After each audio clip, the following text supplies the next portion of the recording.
Good day, everyone, and welcome to the second annual Penguins. Coming at you live from the Canterbury Theatre, here's your host, Parker. Canterbury Theatre, please. I don't think I can fool anyone into believing that this is being recorded anywhere other than my basement. But yes, hello everyone, and welcome to Adventures with Parker, and welcome to the second ever rendition of the Penguins. My name is Parker, and as always, I am going to be your host for this evening. Now, you might be asking yourself, Parker, what the heck are the Penguins? I've never heard of this before. Well, the Penguins are an acronym that stands for Parker's Awards of Excellence, Novelty, Glamour, Uniqueness, Innovation, and Notoriety. In other words, it's just my silly way to cap off Season 8 and celebrate the best and the worst of what we experienced this season. Now, Season 8 was an interesting season. I did promise that it would be the biggest and best season ever, and I think I delivered, but things got a little messy along the way. So, for a bit of context, I started dividing the eras of my channel into seasons pretty early on in my YouTube career. And the intention behind that is that they would roughly follow the calendar year or like the park operation year. And you know, everything just fit really neatly into those little packages until Season 8 came along. Because over the past few years, I've just been filming so much content and building up such a huge backlog that I haven't really been able to keep up. And what happened last year is that I was still working on Season 7 content, so stuff that I filmed in 2023 when Wonderland opened up for the 2024 season. So I had to film some of those videos, and I decided then that I would sort of do those as a soft launch for Season 8. So, you know, do the Wonderland opening, and I think the Food and Wine Festival was another one, and then finish off Season 7 in between that. And then I did a hard launch of Season 8 in August. That was where you got my iconic Season 8 skit. Everybody knows that this season's gonna be wild. And I thought from that point on, things would be okay. I would get through all the content and I'd be able to reset and things would be back on schedule. But that did not happen. 2024 was a massive year for me. I not only did my California trip, but I also did a lot of haunts that year. I had my Great Lakes trip. I did a lot of stuff, and that backlog never really went down as I originally planned. So 2025 rolls around, and I have a bit of a dilemma, because I still have this huge mountain of content, but I'm filming new content with Wonderland opening once again for the 2025 season and capturing all of the events and getting ready for Alpine Fury. So yeah, things have been a mess. But because this is my channel and I can do whatever I want, what I've decided to do is go back and retroactively rebrand any videos that were filmed from the opening of Alpine Fury onwards as Season 9. Actually, I think the first video in the new season is my Alpine Fury is testing and Mighty Canadian Mindbuster reopened, that video. So yeah, that and any video that was filmed after that point, so things covering Alpine Fury's opening all the way up until my recent Halloween haunt vlog, that is all Season 9. So we're already 10 videos deep into the new season. And in the meantime, I just continue to work on Season 8 content at my own pace. But recently, we finally wrapped things up with the release of my Silver Dollar City vlogs. So yeah, we're officially done with that. We are just about ready to dive headfirst into Season 9. But because I am the person that I am, and I like things wrapped up in neat little bows and packages, I needed to do something to fully and officially cap off Season 8, and that is where this video comes in. So tonight, I'm handing out 45 awards across 6 different categories. Now, of course, because this video is a celebration of Season 8, the things that are getting awarded tonight have to be things that were experienced in the last season. So, sorry, no awards for Alpine Fury tonight. Maybe next time, though. But enough backstory, let's get on to the awards. So without any further ado, let the Season 8 rendition of the Penguins begin.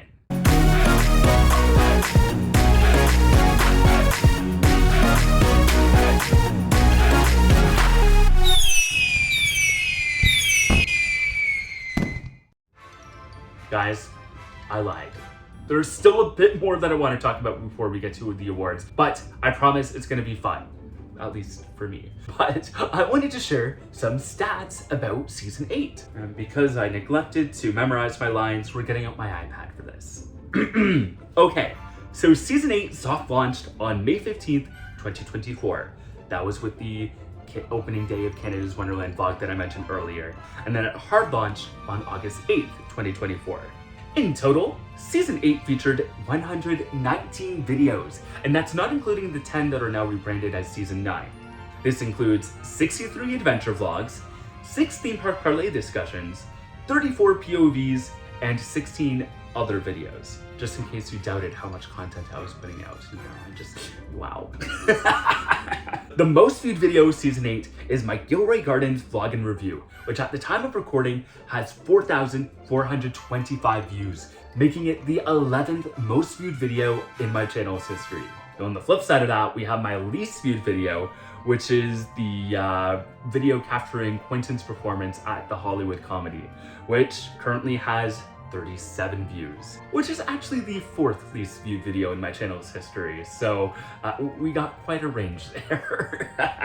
My longest video was my Disneyland vlog and review, coming in at a whopping 1 hour, 6 minutes, and 42 seconds.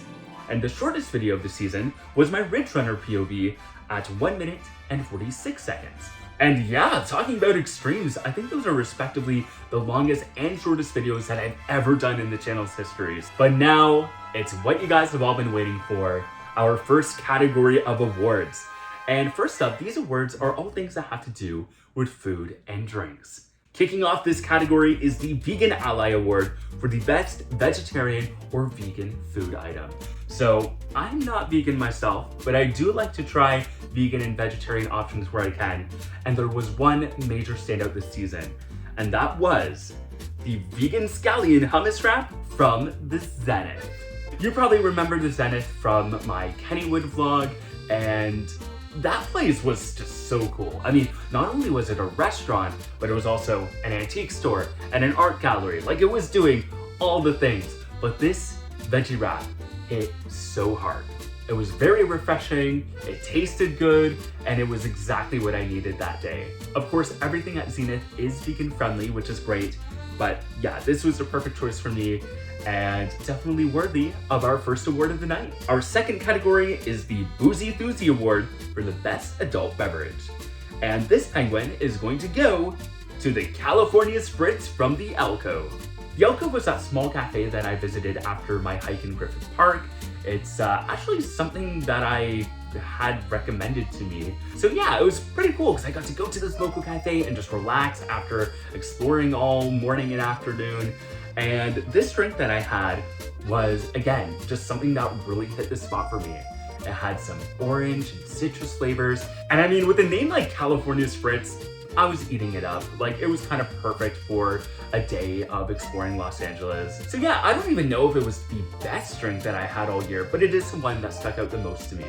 Our next award in this category is the Immerse Your Taste Buds Award for the best themed food or drink item. And this penguin goes to the Red Rose Lemonade from the Red Rose Tavern. The Red Rose Tavern is a Beauty and the Beast themed restaurant in the Fantasyland area of Disneyland. And of course, everything on the menu ties back to Beauty and the Beast, but the Red Rose Lemonade really took one of the film's most iconic symbols and just did this perfect homage for it. This drink was basically a house-made lemonade with rose petals. And it sounds so simple, but it really did elevate your typical lemonade. And I mean, sometimes drinks with floral flavors can be hit or miss, but this was definitely a hit for me. I really enjoyed it, and yeah, it both tasted good and it had this really cool aesthetic. Our next award is the Holiday for Your Taste Buds Award for the best seasonal food or drink item. And now, this category I think I originally created with the intent to award stuff that I can find at haunts or holiday events, but I decided to open it up to all seasonal theme park events. And this year, there was one dish that really stood out above the rest, and that was the salmon skewers from Celebration Canada at Canada's Wonderland. I have gone on record to say that I think that the salmon skewers should just be a permanent item. It was so yummy. And I mean, seafood at theme parks can be a little scary, but these were made right on the grill. They were really good. It was a good portion size too, had some great flavors. And yeah, it perfectly fit the festival, of course, being kind of the representative dish from British Columbia and the West Coast, because they're very well known for their Pacific salmon. But yeah, I fell in love with it. I think I had it twice during the course of the festival. And again, I just wish it was something that could be around at the park all year round. But of course, if that was the case, then it wouldn't be winning this award right now. And our last two awards in the food and drink category recognize the best meals in the best restaurants, both in the theme parks and overall. Starting with the Paper Plate Award for the best theme park meal. And this penguin is going to Tiana's Palace at Disneyland. This restaurant is located in the New Orleans Square area of the park, and it is perfect. I mean, everything is inspired by the Princess and the Frog theme and New Orleans cuisine. And first of all, just the experience of walking in. It is a very pretty restaurant aesthetically and architecturally, but then the food was so freaking good. I ended up getting the gumbo, and I also got some beignets for dessert, and it was a standout meal not only for Disneyland, but of that entire trip in general. And I almost didn't go there because I was trying to get this last minute reservation for Blue Bayou, but it didn't work out. So I mean, I figured Tiana's Palace is right next door, and I did want to try some New Orleans cuisine. So it was kind of this happy accident that led to me finding what is currently my favorite Disney restaurant. Until I do get to Blue Bayou, because mark my words, we're gonna get there someday. But moving on from that, we have the Golden Plate Award for the best overall restaurant. And this one is going to Mrs. Knott's Chicken Dinner Restaurant. And yes, I am counting this as a restaurant outside of the theme parks. Not that that really negates eligibility for this award, like I could have given them both to the same restaurant. But for those of you who aren't familiar, Mrs. Knott's Chicken Dinner Restaurant is the restaurant that basically started Knott's Berry Farm. There would be no theme park if it wasn't for this restaurant, and it's still going strong today. It's actually located just outside of the front gates in the California Marketplace. So you can go there even without a park ticket. But even if you do have a park ticket, I would recommend doing what Cody and I did and just leave the park for 20 to 40 minutes and enjoy this meal because it is so good. There's a reason that this place is so famous. The chicken was so good. Not only do you get that, your meal also comes with soup and pie and bread and salad. Like, there was just so many courses and so many things that you got with it. So you're not only getting good food, but you're also getting a really great value for the amount of food that you're getting. So yeah, I don't know when I'm getting back to Knott's, but I know that any future visits won't be complete unless I have at least one meal at Mrs. Knott's Chicken Dinner.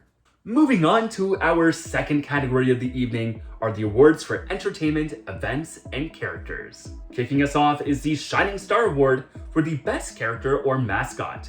And bringing another win to New Orleans Square, this penguin goes to Princess Tiana from Disneyland Park. Okay, it's no secret that I'm a huge fan of Princess and the Frog. It is one of my favorite Disney movies. It's definitely within my top 5. And so meeting Princess Tiana in and of itself was a dream come true.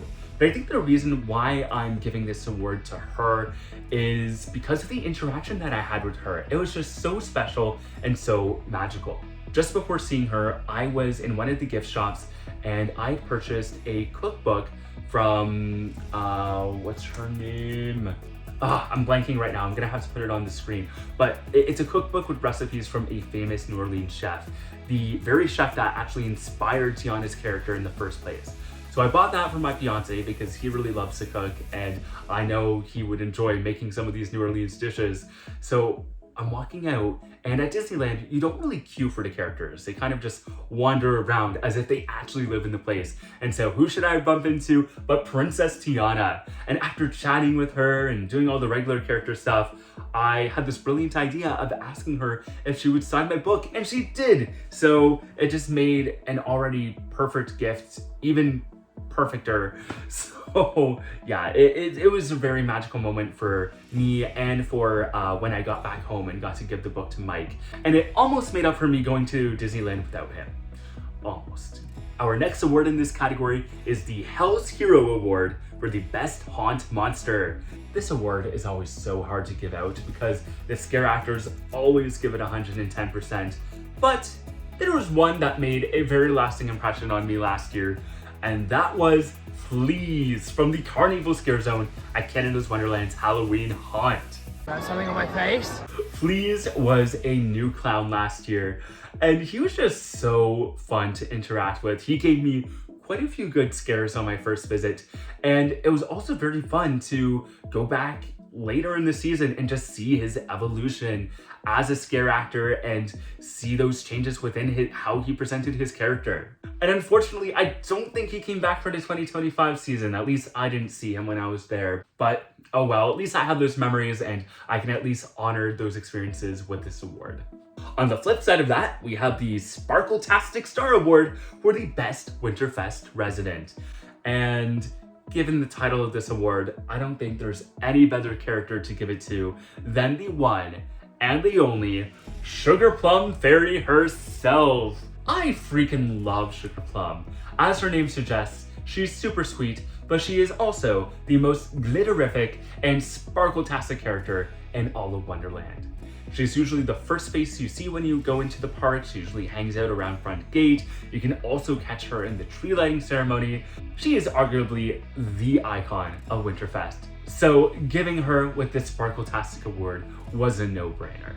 Now our next trio of awards in this category are all about the haunts, and we're gonna start it off with the House of Horror Award for the Best Haunt Maze.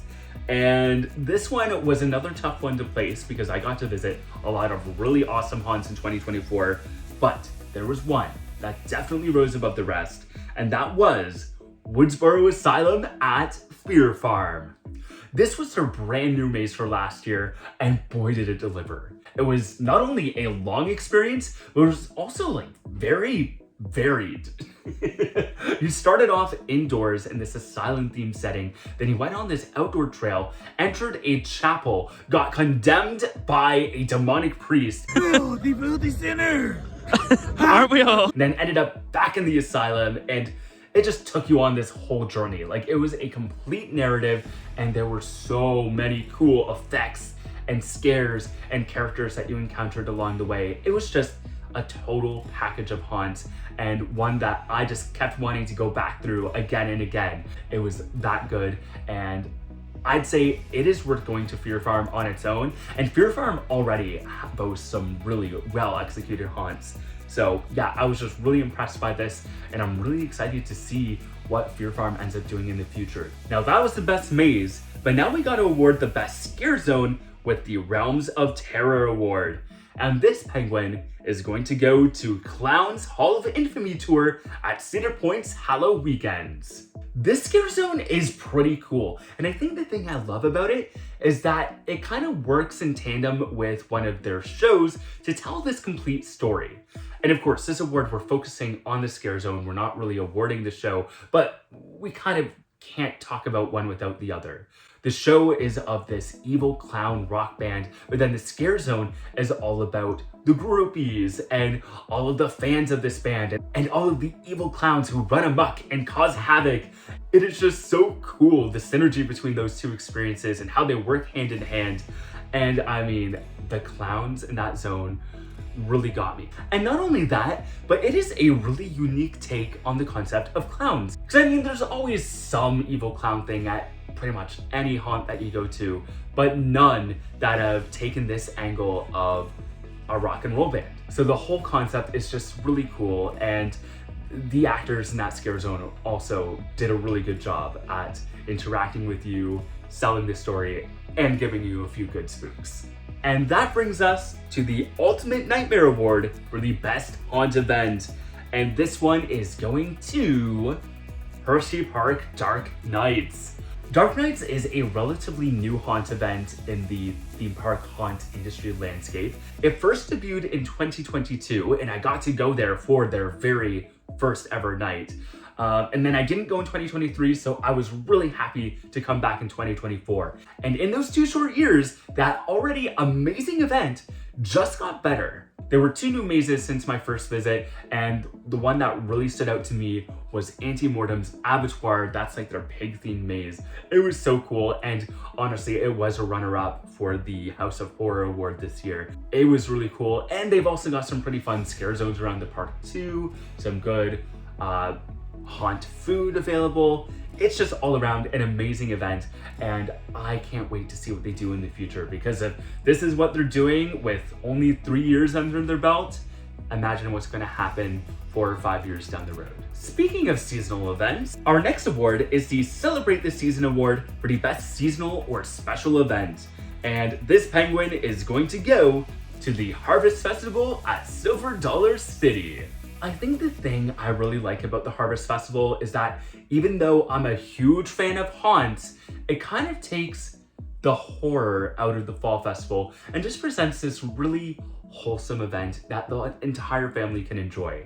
Yes, there's still some Halloween elements there with the illuminated pumpkins, and you hear some Halloween music at certain points in the night, but it's really more about that cozier side of fall. And I mean, some of the food items that you get to try with your tasting card, so good. I mean, Silver Dollar City already boasts some of the best theme park food that I've ever encountered, but those fall menu items, so freaking good. But yeah, the event overall, it's just so cozy and totally unique, and it kind of shows that you don't necessarily need horror to put on a good fall event. Now, our last 2 awards in this category are all about shows, starting off with the Seasonal Stardom Award for the best seasonal show. These are shows that are tied to special events that you can only experience at certain times of the year.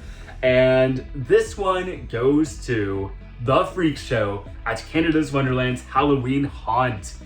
The Freak Show has been around for quite a while. I think it debuted in 2018, 2019, I can't remember. I think it was just before the pandemic though, and it has grown on me over the years. This is a spectacle of sideshow and is one of the most gruesome shows I've ever seen, but it has piqued my curiosity year after year, and now I am a huge fan.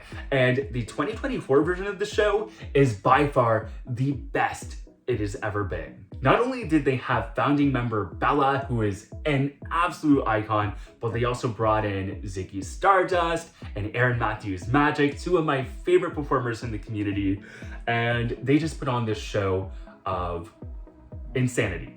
Like, there's people stapling themselves, there were bowling balls and blunt force trauma, there was these really cool illusions that they did on stage. It was fantastic, and they had a huge stage to do it on too. Now, I haven't yet seen the 2025 version, but I imagine it's just as good, if not better, now that it is finally reunited with the Carnival Scare Zone.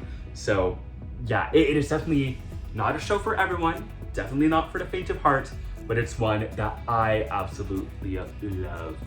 And finally, we have the Theme Park Tony for the best theme park show. And this year, the penguin goes to the Silver Dollar Saloon Show.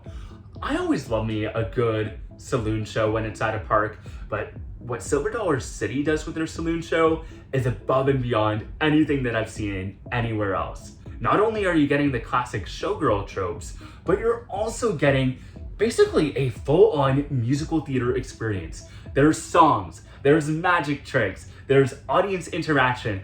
I mean, they really fully sell the saloon idea too, because when you come in, all of the saloon girls are actual waitresses getting you root beer floats that you can enjoy during the show. So everything just comes together in this really cohesive experience. It was also kind of cool because, at least in the version that I saw, they expanded the story with these 2 business people that came in who were like, we need to save the show by adding in danger and mystery and romance. So it was kind of this really cool story that you got to see unfold. It was very meta. It was like, yes, you're watching a production, but you're also a part of it as well. And yeah, I mean, I saw it twice on my visit, so it is definitely deserving of a penguin. Moving on to our 3rd category, this is all about awards for things beyond the parks, because we're not just about theme parks here on Adventures with Parker. We also do local attractions and museums and hiking and all of that good stuff. So they deserve a little shout out too. Starting with our Support Local Award for the best small business. And this penguin goes to Le Cat Cafe in Philadelphia. Now, if you haven't been to a cat cafe, these are places where you can go, enjoy a cup of coffee, and just hang out with some cats for an hour. And at the Cat Cafe, all of the cats that they have are rescues that you're then able to adopt and take home. And let me tell ya, if it wasn't for the fact that we had to cross the border and we have 2 cats already at home, we probably would have left with another fur baby. These cats were so cool, and of course the business stands for an excellent cause. So yeah, it is definitely a place that we love. And it was a nice stop for us too, because we were going to Philadelphia for the Baby Queen concert, but it was our first stop of the day, so it was a nice little de-stressor after our 8-hour drive. So yeah, I highly recommend visiting, well, really any cat cafe if it's in your local area. They definitely deserve some support. The Breath of Fresh Air Award is for the best hiking trail or nature-based attraction. And this penguin goes to Griffith Park. This is a large hillside park overlooking Hollywood in Los Angeles, and it was so cool. There's hiking trails, you have the Griffith Park Observatory there, you have the freaking Hollywood sign. There's just so much to explore. It is so expansive, and I spent many hours just wandering the trails, taking in the views, looking at the local plant life and wildlife and all of that good stuff. I had such an amazing time here, and honestly, I ended up loving this place more than I thought I would. It is a highlight of Los Angeles, and I know it's one of those places that I'm gonna have to get back to whenever I get back out there. The Exquisite Exhibition Award is for the best fair, festival, exhibit, or convention. And this penguin is going to go to the Simcoe Christmas Panorama. This is a holiday tradition that completely transforms the downtown parks in Simcoe, Ontario to a winter wonderland. There's many beautiful lights and little vignettes and statues that they put up year after year, and it is something that is just very near and dear to my heart. I've been visiting the Panorama every year since I could walk. I don't think there's ever been a year where I've missed it. And it's something that I never really got to showcase on the channel until last year. So I was really happy to be able to go and make that video and share it with you all, because yeah, it's just one of those local things that we are very proud of, and it brings me home year after year to experience it again and again. And our last award in the Beyond the Parks category is the Hidden Gem Award for the best local attraction. And this penguin is going to the Getty. Okay, I know what you're thinking. The Getty isn't exactly a hidden gem. It is a super famous modern art museum, but it's probably something that most coaster enthusiasts aren't going to have on their radar, but it should be. I had such an amazing time here, and I only just scratched the surface. I probably could have spent an entire day at this place. There's so much to explore, from paintings to statues to landscaping to the architecture. Everything in that place is a work of art. And the best part? It's free. The only thing you gotta pay for is parking. So it is definitely worth going to and checking out. So yeah, if you're doing a California coaster trip and you have some extra time, you should definitely swing by and check it out. It is so worth it. Our next category of the evening is all about park atmosphere, operations, and experiences. And we're gonna start it off with the It Only Gets Better Award for the best park improvement.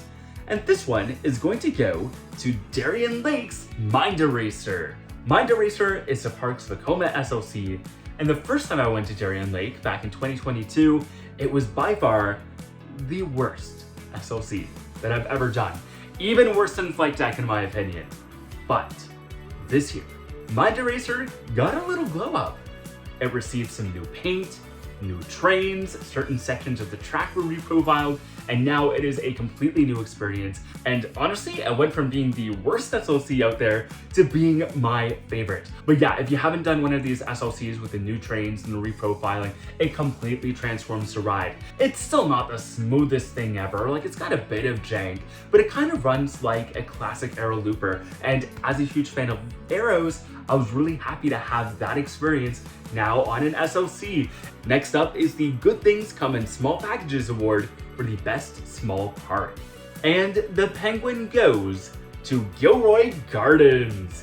This park completely surprised me. Nicknamed the theme park of trees, this park is basically a botanical garden that happens to have some really cool rides. But yeah, I love this place so much. It's not going to be every enthusiast's cup of tea, but as someone who does enjoy botanical gardens and nature-based things, I loved it. The rides are also really cool. All of the flat rides are themed to produce, like you have the banana split, the garlic twist, the ride that looks like a strawberry, like they're all themed. And the 2 coasters that it does have are pretty decent as well. Like you have a really good Tivoli and Timber Twister, and the Mine Train coaster that they have is, I believe, the only chance mine train out there. It's super unique and it's a pretty fun ride too. But I think the big standout for this park are the more scenic rides. Things like the Ferris wheel, the antique cars, and the Rainbow Garden boat ride. They are just so relaxing and so serene. And yeah, it's just a beautiful park all around. Next up is the Rides and Riz Award for the most charming park. And this one goes to Knott's Berry Farm. I knew I was gonna love this place. And I mean, Knott's Berry Farm, yes, it does have a pretty solid coaster collection, but the thing that really makes this park stand out is everything that's not a coaster. You have Ghost Town Alive and all of the cool things that you can find around the Calico Ghost Town. You have Berry Tales, this really awesome dark ride. You have rides like Timber Mountain Log Ride and the Calico Mine Ride, the Horse and Buggy Ride that you can do, and of course my 300 credit Snoopy's Tender Paw Twister. Everything about this park is so immersive, it really doesn't feel like a Six Flags park, even though it technically is. I just had an amazing time here, and there's just so much to explore and so much to do. And yeah, again, even though it might not have the best rides ever, it's still one that I think you can appreciate and have a good time with. Our next award is the Creme de la Creme Award for the best staff, and for the first time in Penguin's history, we have a repeat winner, because this year the Penguin is going back to Silver Dollar City. What can I say that hasn't already been said? These Silver Dollar City staff are so friendly and so passionate about what they do. And this time around, I of course got to experience the cave tour guides as well. And they are so freaking cool because not only are they super knowledgeable about the cave, but they also come with their own unique flavors of stories and puns, and they just really make that experience so cool. But I mean, the level of service that you get is very consistent across all of the staff at Silver Dollar City. It rivals even the Disney cast member level of service. They're just always so friendly and so eager to help you with whatever you need. So yeah, I love Silver Dollar City for many reasons, but the staff are definitely a huge part of that for me. Next, we have the It's Alive Award for the best animatronic. And this isn't exactly a repeat, but it is kind of following similar footsteps to what won last year, because this penguin goes to the Indominus Rex at Jurassic World The Ride at Universal Studios Hollywood. Of course, last year we gave that award to the Indominus at the Jurassic World exhibition, so, you know, Indominus, but this one is so cool because it's the Indominus that you see in the very last scene before you go over to drop. You're floating by, but then you have this huge dinosaur just looming above you, roaring, snapping down at you. And of course, you're pairing that with the fact that this T-Rex animatronic is also coming out, and these two giant monsters are doing battle with each other, and you're just helpless. Like you can't do anything. You're just witnessing it as you're flowing by, and then of course, it all ends with that big drop. But it is such a heart-pounding finale, a really technologically impressive animatronic too. It's super realistic and fluid and believable, and I love it. I mean, I'm a dinosaur fan in general, so I promise it's not going to go to a version of the Indominus every single year, but she's a queen. She showed us that she can slay in multiple different roles, and I just had to give it to her again. Our next award in this category is the I'm Not a Karen, but Can I Speak to Your Manager award for the worst operations. And now, when I say worst operations, let's take a beat and remember that you're always gonna have bad days at theme parks and things happen, but when they do, it can really hamper your experience. And that was the case with this year's Penguin winner, which was Six Flags Discovery Kingdom. Our day at the park was so busy. I mean, of course, I got to go as part of CoasterCon, and that happened to coincide with Juneteenth, so everyone was out at the park, which was great to see, but the park was not prepared for the crowds at all. Everything was only running one train, lines often exceeded 3 or 4 hours, and if it wasn't for the fact that I got ERT with CoasterCon, I would have left the park having only done one coaster. That's how bad the operations were that day. Now, in retrospect, if I were to go back to the park, I of course would try to go on a day that's not a holiday, and maybe I would invest in Flash Pass to make things a little easier. But as it stood, I wouldn't have had a good day there if it wasn't for ERT. ERT really redeemed it for me. That park has so much potential. It could be one of my favorites in California, but they need to get those operations up there. And hopefully they can accomplish that soon. I'm gonna be optimistic. Moving on, we have the A Whole New World Award for the best themed area. And this penguin is going to Super Nintendo World at Universal Studios Hollywood. Even though it's the smallest of the 3 versions of the Nintendo World areas, it's the only one that I've been to. And it's still really freaking good. Like, you walk out of that warp pipe and that view of Mount Beanpole is so impressive. It really does place you into the world of the video games. And I mean, the ride in that area, Mario Kart Bowser Challenge, it's pretty cool, but the land itself really is an attraction in its own right. Literally, because I mean, you can buy the power-up band, but we didn't even do that. I'm talking about the visuals alone. It was just so cool to see. And you also get the themed food, the themed merchandise, the characters. It just all comes together. And even though it's not a very big land, it really just captured us. So I'm really excited in the future to experience the bigger versions like the one at Epic Universe. But until that happens, the Hollywood one is still pretty freaking epic. And the final award in this category is Parker's Park Pick, the award for the best overall park. And of course, we visited a lot of amazing parks in 2024. We did Florida, we did California, we did Silver Dollar City, we did the Great Lakes parks. But there's one that is truly deserving of this award, and it is probably my favorite theme park of all time, and that is Disneyland Park. Disneyland is truly the most magical park on Earth. Even though it's smaller than the Magic Kingdom and more quaint, I guess, there's just something about it that just draws you in. You can feel Walt's presence. It is Walt's park, and you know it when you're there. And I think the quote-unquote quaintness of the park is also part of the appeal. Like, it's not overly overwhelming, and you have things like characters walking around that you just can't get in a giant park like Magic Kingdom. Furthermore, even though the park is, by area, smaller, I think it packs in more attractions. And not only that, but you also get better versions of the attractions. Like Big Thunder Mountain, Disneyland version is better. Pirates of the Caribbean, Disneyland version is way better. And you get rides like the Indiana Jones Adventure and the Storybook Land Canals and Mickey's Runaway Railway. There's just so much that you can't find at Magic Kingdom that you can only find at Disneyland. And if I had to pick between going back to Disney World or going back to Disneyland, I'd pick Disneyland every single time. Okay, we are down to our final 2 categories, and this one is for you enthusiasts because it's all about rides and roller coasters. Starting off with the Child at Heart Award for the best kiddie coaster. And I'm going to give this one to Rewind Racers at Adventure City. This is a Gerstlauer family boomerang coaster, and it is kind of cool because, first of all, I didn't even know this park existed when I went there. Like, we kind of woke up one morning, my friends were like, hey, we should do this before Knott's. And so it was a total surprise. I had no idea that Gerstlauer even made family boomerangs, but it was so fun. And it was really well executed too, because when you got to the top of the lift, there were these videos that you could watch that kind of just worked into the theme of the attraction. Like, there was like this pit crew that was working on your ride. And then when we went through the layout, you got some pretty decent forces for a kiddie coaster. It was just all around a really fun time. And as far as kiddie coasters go, it's a standout. Next up is the I Don't Get It award for the most overhyped attraction. And this penguin goes to Twisted Colossus. And don't get me wrong, this award isn't meant to say that it's a bad ride per se.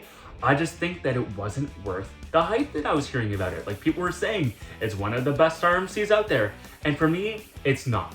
Maybe it could be, because I only got one ride on it, and it was not a dueling ride. So the thing for me is that when you hit that lift hill, it is painfully slow when you don't have that other train coming up.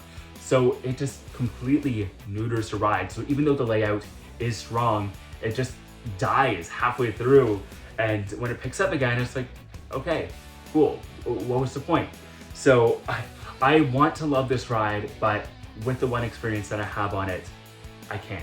And I know that's not an uncommon experience to not get a duel. So if it's not gonna do what it's supposed to, it's overhyped. Next, we have the Wait a Damn Minute Award for the best queue. And this penguin goes to Flight of Passage at Disney's Animal Kingdom. If I've said it once, I've said it a million times. This is one queue that I really don't mind waiting in because it is so freaking immersive. It successfully transitions you from the outdoor area of the world of Avatar into this indoor bioluminescent forest, and then into this lab where there are so many cool details and things to look at and interact with.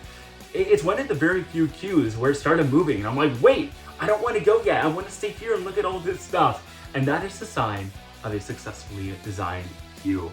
Honestly, I almost wish that there was a walkthrough that you could just go through and leave if you're not interested in doing the attraction, because there's so much to see, so much to read. I always find new details every time I do Flight of Passage, and it's just a great way to start an already incredible ride.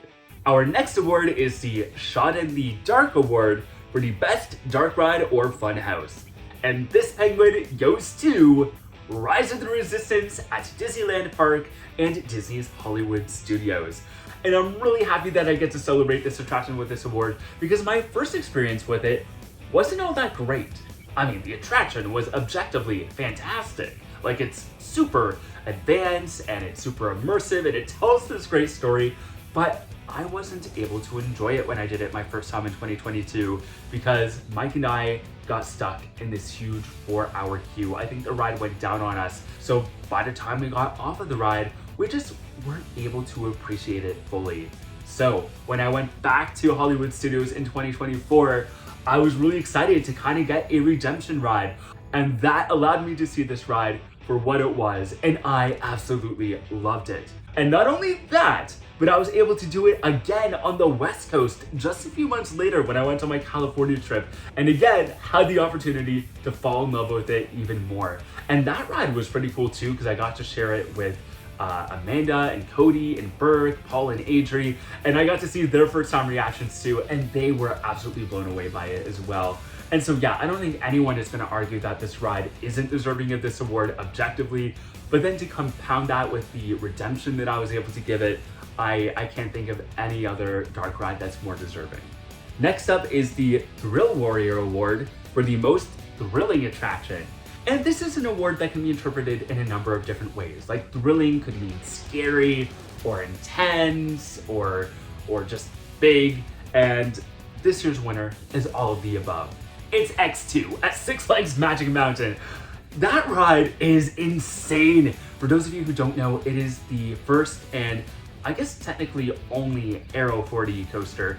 S&S kind of picked up the design later and did rides like Dinoconda and Ijanika, but X2 is crazy. I let out a banshee scream the first time I did it because the way that you're rotating on the track, like you're diving down that first drop face first, or flipping upside down when you least expect it, and then you have all the cool pyro effects as well.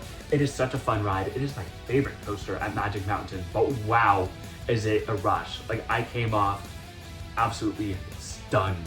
It is scary, it is intense, it is crazy, and I freaking love it. Next is the Casey Jr. Award for the best theme park train. And this one is going to the Disneyland Railroad at Disneyland Park.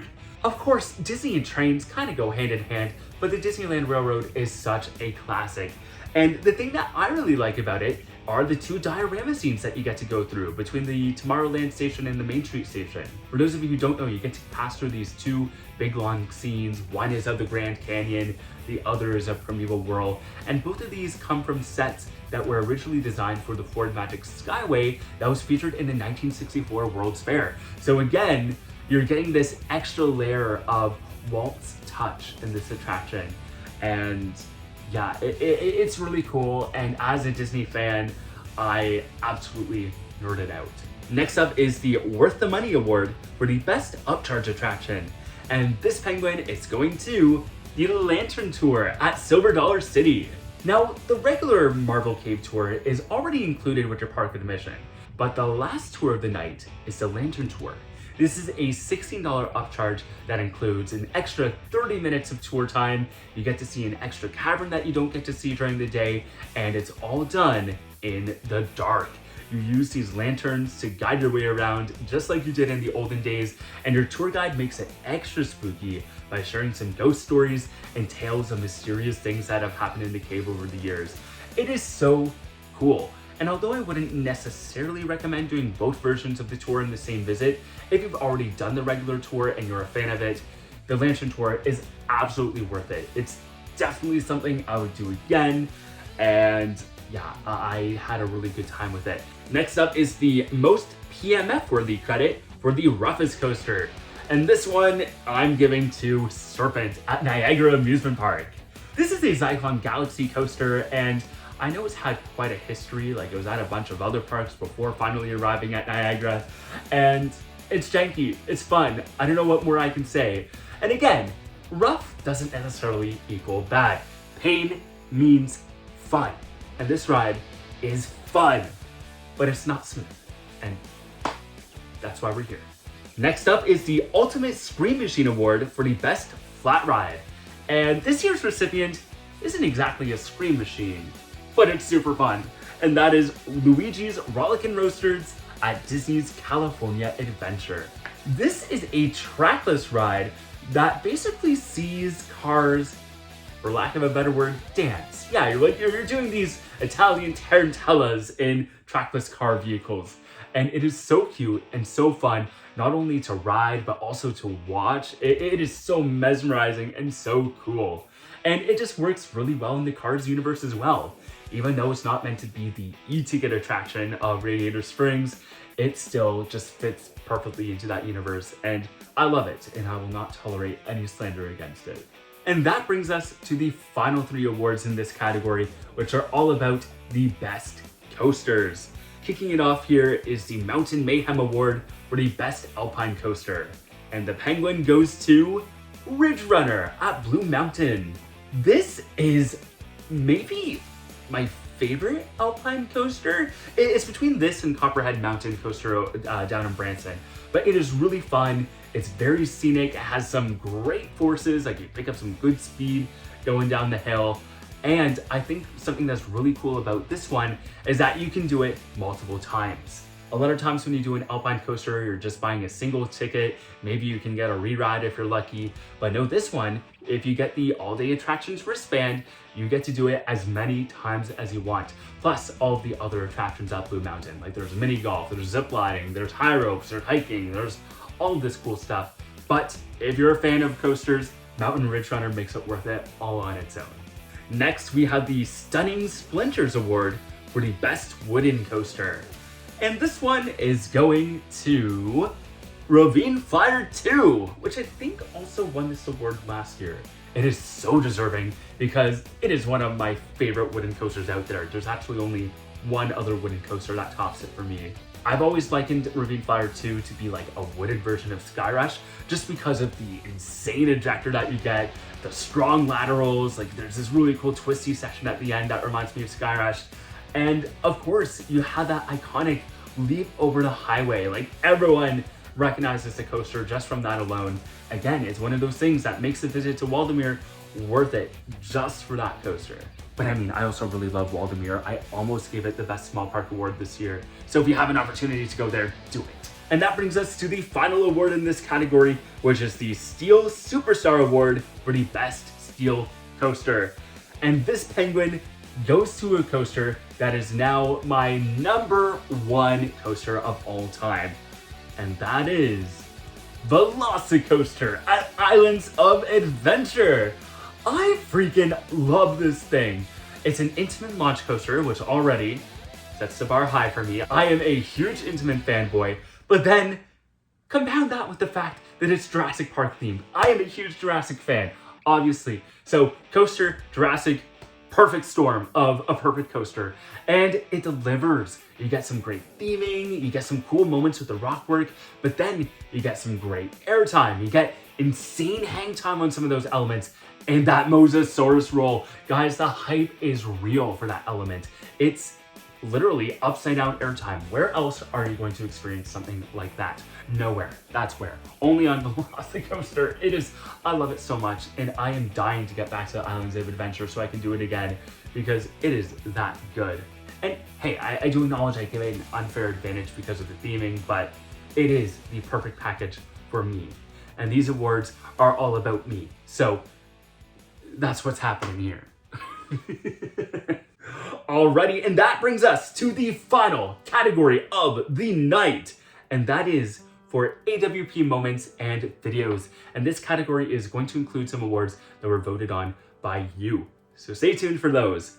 But before we get to that, we have the What's Going On Queer Award for the gayest moment. And this one is going to a moment that wasn't actually captured in a vlog. I don't even think I properly have it on film.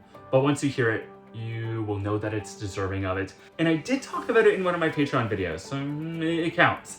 And that is when I got to sing Singing in the Rain at Broadway karaoke in the chapel at the Abbey in West Hollywood. I don't think you can get gayer than that. I think I've reached full gay potential on that one. And yeah, I don't think I need to elaborate anymore. Yeah, there's just, yeah. Next up, we have the Scream Queens Award for the best scream of the season. And let's be real here, we had some pretty good screams that were caught on camera, but there was one that rose above the rest, both in memorability and in decibel level. And that was my scream while riding the Sky Coaster at Darien Lake. Hey!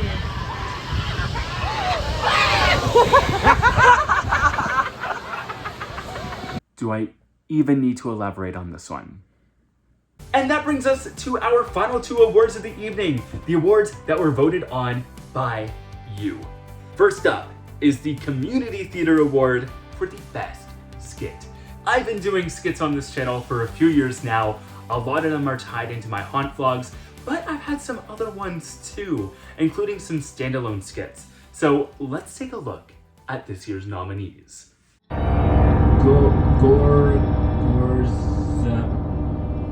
Your name is Gorzabub? Yes!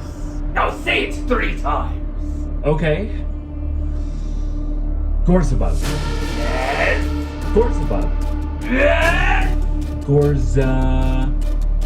Come on! Come on! Say my name, you rapid fool!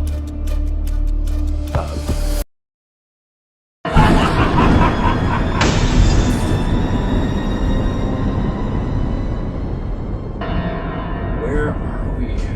You foolish mortal! Did you really think I was going to help you?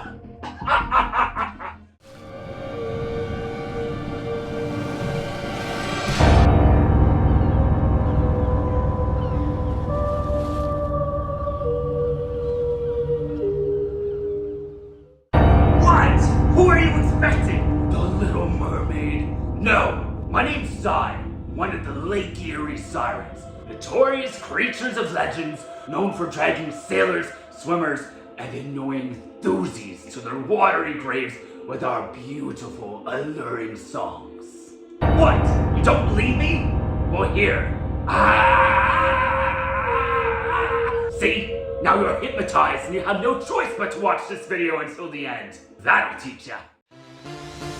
I know a place where the rides are way more thrilling, riding fun and wild, from the mountains to the ocean, backstage tours, Q&As, banquets and group selfies. Boys break their necks trying to ride on the SLC. Well, Kong was actually closed for the entirety of our visit, so no neck breaking here. You could travel the world, but nothing comes close to the roller coaster. once you party with this, you'll be falling in love. Oh, oh, oh, oh. THOOSIE, that bar down, try not to scream. All clear, ain't this life a dream? Up the lift, first stop, say we. THOOSIE, that bar down, try not to scream. All clear, ain't this life a dream? Up the lift, first stop, say we. THOOSIE, hands up if you're a doozy. THOOSIE, hands up if you're a doozy. Don't you want to get all the credit? We're on to the countdown home. He's spawning kicks with supper. Run it up the town roll. Don't you want to get all the credit? We're on to the countdown home. He's spawning kicks with supper. Run it up the town. THOOSIE, hands up if you're a doozy. THOOSIE, hands up if you're a doozy. And the winner was THOOSIE. Of course, this is already an award-winning video because the whole point of me making it was for the Ace Video Contest, and it ended up placing second. So, of course, I had to give myself another award for it because that obviously wasn't enough for me. But hey, you can't blame me for this one because it was you guys who voted. But I love this video so much. Obviously, I am so proud of it, and it was so fun to do. And it was really fun bringing back the Toaster Road character because I actually first introduced her in the California Doozies video, one of the runner-ups there. And I was able to evolve that character a little bit, expand her, bring a new song into the mix. And even though my makeup skills could use some work, she did get a few laughs. so that's what matters. It was just so fun. And it was a great way to celebrate CoasterCon without being able to go there in person this year. And that brings us to the final award of the night, the Video of the Year Award. This is where you guys got to vote on the best video of Season 8. Let's check out your nominees. Sinner! Filthy, filthy sinner! Aren't we all? Those who mourn! That's creepy. Winner's moving! Ah! Do not like that. Do not like that at all. It is way too quiet. I don't like this. What is going on? Oh my god! Ah! Oh my god! That is terrifying! Okay, this is better. This is better. Oh, it's not better! It's not better! Okay. Fear Farm actually does a really good job at making sure that all of their mazes are full of actors, so there's really not a lot of dead spaces unless they're supposed to be. Woo! Woo! Woo! Normally I'd be happy about a cowboy approaching me, but ooh, he pops out of nowhere. Y'all, we are on Main Street. We are on Main Street. I still think this is in a dream. I don't know what to say. Choo choo!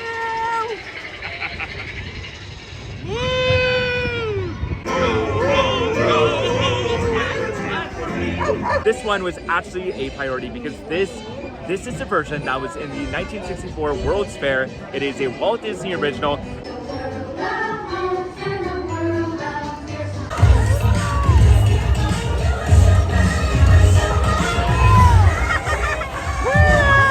You're her favorite mouse. Sorry, we won't Mickey. Am I allowed to swear? Yeah, sure. Okay, holy shit. I'm not usually impressed with Disney rides, but this one, that was amazing. Yeah.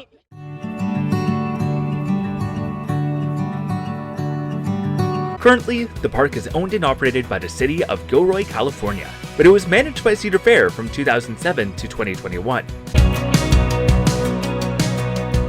Okay, I'm already in love with this park. We just rode the Banana Split, which is a pirate ship shaped like a freaking banana.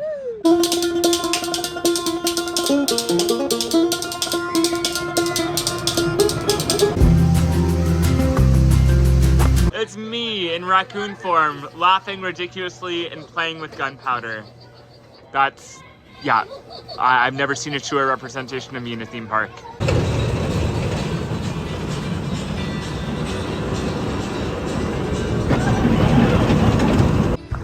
Oop. Bumpy bump. Rainbow Garden. Beautiful. Silver Dollar City. If you ask me for the name of my favorite theme park, that's probably the answer I'd give you.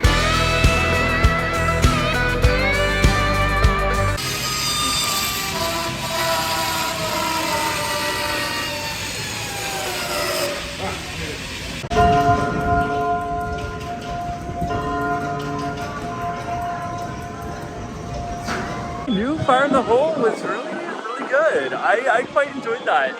I had a lot of fun. I got a little more than a little wet on the splashdown. Yeah, it was a little much.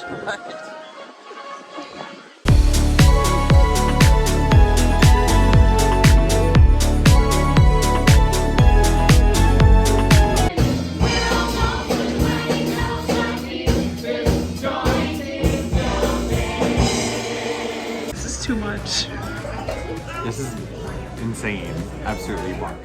And the penguin goes to first time at Disneyland, update, vlog, and review. Oh, I'm so glad that you guys love this video because I think that this might be my favorite video that I've ever put out. So it's really cool to see when you guys are on the same page that I am on a video. And yeah, it was just so fun to capture that feeling of going to Disneyland for the first time. And something that I really wanted this video to do was to capture that, but also be something useful for people who are planning their own trips to Disneyland. Like, hey, here's what I did. Here's what you can do too. Or maybe things that you want to avoid. Here's things that I liked and advice that I would give as a first-time visitor. So I think that came across really well in that video. And I got to capture some really magical moments there as well. But I think the thing that really made it stand out for me is the fact that I got to share that first experiences with some of my favorite people in the world. And that California trip really wouldn't be what it was without them. So being able to go to Disneyland for the first time with them, it was magical.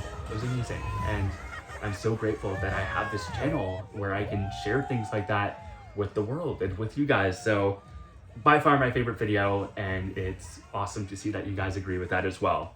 And that does it for our evening. Thank you so much for tuning in. Hopefully you agreed with all of my award picks. If you didn't, and you maybe thought I should have given the awards to something else, comment down below. I'd love to hear your thoughts. But with that, we are fully in season 9. New content is on the way. Already, I'm working on my vlogs from my Hollywood Nights trip that I did back in May. Those first few videos are going to be coming out very soon, so keep your eye out on that. Of course, I'm also working on new content as Haunt season unfolds. So season 9, it's going to be a shorter season. I do want to try to get back on track and start season 10 in the spring, but there's going to be some great videos coming your way until then. So in the meantime, thank you so much for watching, and as always, the adventures are calling. Bye!